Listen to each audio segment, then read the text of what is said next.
Thank you for tuning in once again to Gods, Demons, and Magic. This is your host, Sri Satchidananda Das. So we've been discussing the Egyptian mysteries by Iamblichus, and in this particular section, Porphyry is asking the Egyptian priest Enibo about many different subject matters. And he asks about the cosmology of the universe. He asks about the absolute truth, the one or the good in Platonic philosophy, that supreme truth which is beyond matter, separate from matter, transcendent to matter, and yet the source of all creation, the unmoved mover, the cause of all causes. And he asks about the material universe which extends from this absolute truth and how it is structured according to the principles of astrology. And then finally he also asks about, within astrology, one's personal daemon. And we've discussed the astrology aspect of the cosmology as well as the personal daemon in depth.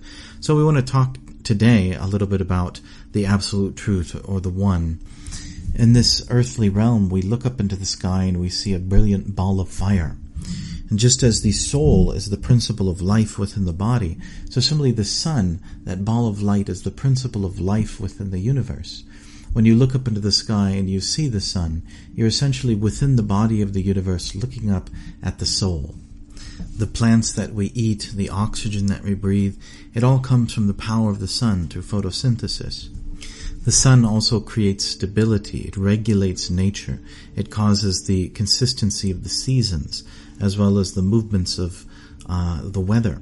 Life on Earth exists within a very narrow field, and it's miraculous in which this narrow field is maintained in a very delicate balance within the universe. If the sun were to stop moving, those of us on the night side would freeze within a few hours, and those of us on the day side would burn into ashes very quickly. And so it's this almost like a mechanical cycle of movement within the universe. It's really maintained by the power and the presence of the sun.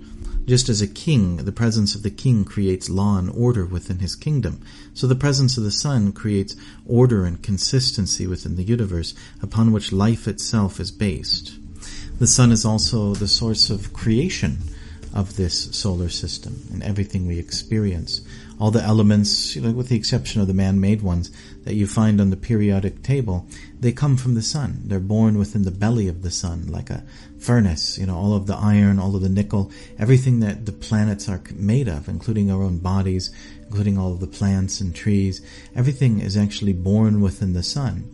So when you're laying on your back or you're looking out your window and you see this brilliant, beautiful ball of light, shining through the shimmering leaves. So everything, we're more or less like on the periphery of creation, looking at the very source. Everything has actually emanated and come from the sun. So it's the very principle or source of creation itself, as well as the life which sustains that creation. Beyond this gross physical realm, the sun exists in the astral realm, or the noeric realm. And there he's not simply a ball of fire. The sun is a god. In fact, he's the head of the gods. He's the demiurge. And his power, it comes from the transcendental realm. He's a manifestation of divine light within the realm of the gods, which then spills over into the earthly realm as the sun itself. The Platonists call him the Logos. He's articulated thought. Within the realm of transcendence, the Platonist says, all the archetypes for existence, all the different forms and bodies and everything that you can experience within creation, it exists on the absolute platform, but at an undifferentiated state. It's all sort of mixed together in this big, brilliant light of transcendental bliss, where knowledge, beauty, all the different qualities which we admire are sort of mixed together into one experience, the one or the good. And so the demiurge, or the sun, he is that God which sort of, he's that one, or the platform of the good, is shining through him. In fact, it's the source of his light, and it's the source of the physical light we see within the world. He's sort of like a prism, shining out that one white light of the transcendental realm and fracturing it into the rainbow of creation. He takes those qualities which exist in an undifferentiated state and the absolute platform, and then draws them into himself, and then pushes them out into the creation we experience. And so this light of the noetic or transcendental realm is shining through him, and it illuminates the entire noeric or astral realm. You might say that the light of Brahman, or the light of transcendence, shines into the realm of the gods through the sun god, or the demiurge, who manifests creation from himself and also illuminates that creation both with light and with life itself. And just as the sun, the physical sun, provides order within the world that we experience and stability, so similarly that light of wisdom, that light of truth, that light of beauty that comes from the transcendental realm and shines into the realm of the gods, it creates order among the gods, and therefore he's the king. He's not the king because he's, powerful and forcefully holds them within his control, but he's the king because he's shining out brilliantly and therefore, bringing that light of truth, that light of goodness into their realm, and it's by that light that everything is ordered. And we can experience that within this earthly realm as well. You're just driving down the street, that just driving itself is an experience in practicing order. There's the various rules of driving. You have to stay within the lanes. There's the various signs which direct you. And yet there's also the light by which from the sun, that you see all these things, that you can see the street, you can see the signs. So the light of the sun allows you to actually see everything and to order the universe. So similarly, the light of Brahman, or the light of the One, or the Good, or the transcendental platform, that light is the source of all knowledge by which everything is ordered in the universe. It's that light from within which allows you to see the universe in the proper perspective. And just as, say, with driving, the various rules of driving, you can trace them back to the driver's handbook and to the DMV and, through the state legislature, etc. So there's an actual organized hierarchical system of authority. So similarly, there's a hierarchical system of authority within the universe, which also rests upon the personality of the sun god. He's the king, and he directs and orders the universe in a personal way amongst the gods. So he not only gives the structure in terms of the rules, which all the demigods, the hierarchy of gods, are meant to order the universe, but he gives the divine light from the transcendental realm by which people are able to see and understand those rules and to practice them. And the sun god is also the mediator between the earthly realm and the noetic realm, or the good, or the one, the realm of transcendental light. He brings that light of transcendence and wisdom and knowledge down into the world, and then he guides those in the world back up towards that light. It's almost like when you're looking at the sun, you see there's a ray of light which is coming down and beaming into your eye. But imagine if you could also, by mystic power, and some yogis are said to be able to do this, you could actually travel up that beam of light and return towards the sun. So there's this kind of two-way avenue. The sun brings Brahman, or transcendence, into the world, and then as a god, he also brings the world back towards transcendence. And from the perspective of the Platonists, nous, or awareness, divine intuitive understanding, the ability to see the world with clarity due to spiritual purity and understanding, that comes from the sun. It's the blessings of the sun. And therefore you'll see in many traditions, and it's very fascinating, that you'll find the same type of prayer for spiritual understanding or wisdom or clarity of knowledge and purpose. He illuminates you from within and raises your consciousness. In India, when one is initiated into the Vedic literature, and especially among the priestly class, one will chant the Brahma Gayatri mantra, which is chanted just as the Egyptian priests chanted their mantras at the rising of the sun, when the sun is at the mid-heaven, and when the sun is setting. And it's meant to essentially, to draw down that transcendental knowledge of the sun from the spiritual platform into oneself. You're praying for the sun to give you diya, or to give you essentially clarity of understanding, to purify your consciousness, to elevate your perspective to the platform of Brahman, or transcendence. It's very similar to the Platonist idea of nous. And the idea is the same, that the sun is bringing down this transcendental illumination from the higher spiritual platform, and it's through that illumination that one can clearly see reality through purified consciousness. And it's that in all the good qualities that we see, such as beauty and knowledge and strength, all of these things have their origin in the spiritual platform. And so you're essentially praying for the sun to fill you with that light of Brahman. and to allow it to enter into your intelligence, your capacity to understand, and in doing so raising your consciousness. Also within the Indian tradition, the Bhagavad Gita, or the Song of God, it's described in the 4th chapter of that text that this particular literature was first given to the sun god.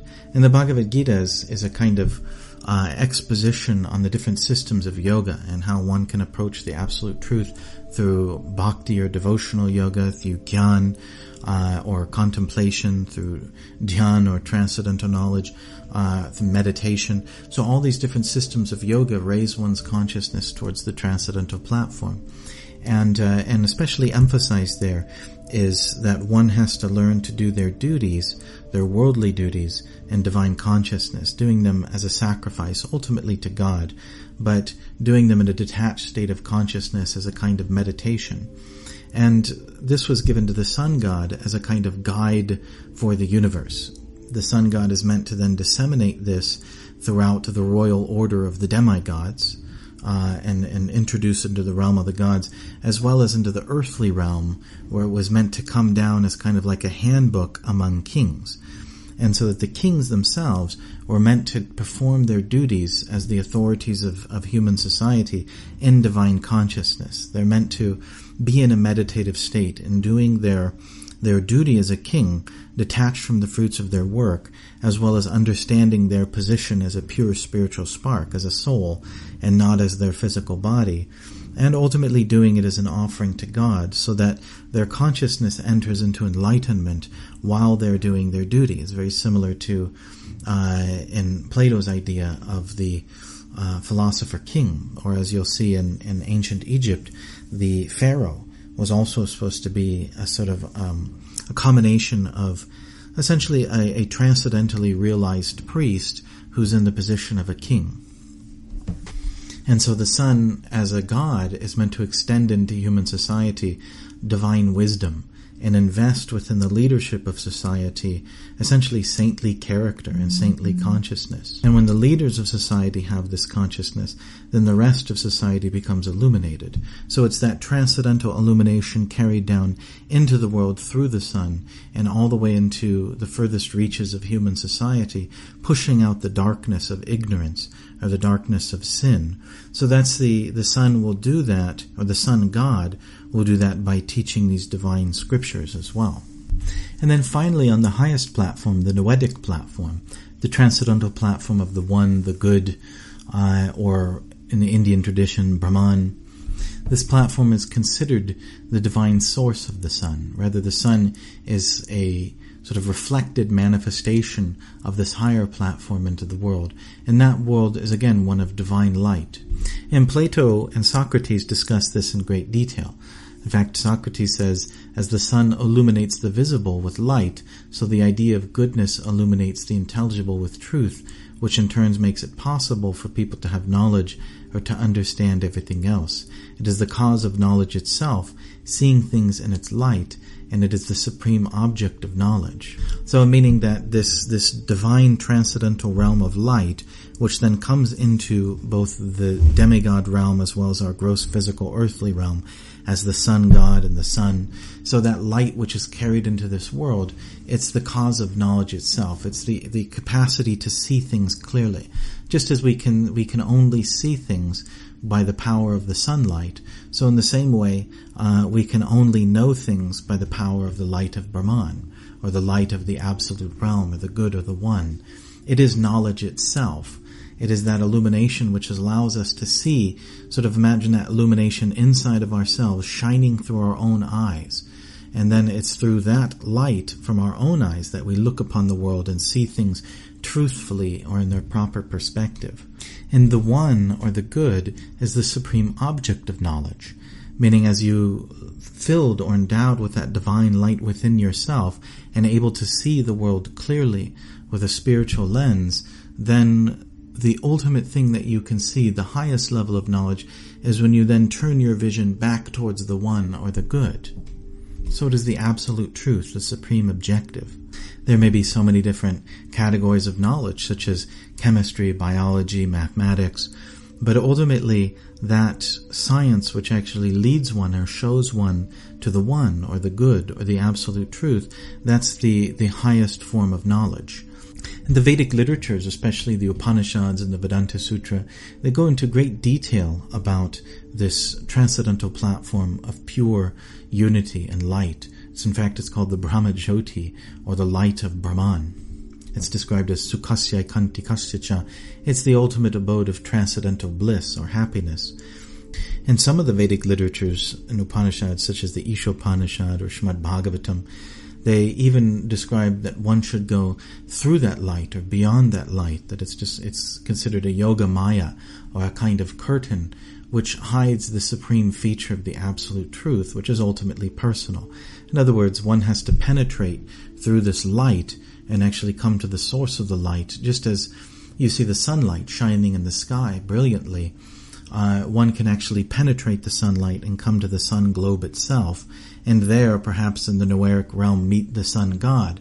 So similarly, one can penetrate this light of Brahman and reach to the very source, which is God himself. So thank you very much for listening. If you found value in this, please like and subscribe. If you're listening on iTunes, please visit srisachinandana.com/iTunes and leave a positive review. Thank you again, and we hope that you'll join us next time on Gods, Demons, and Magic.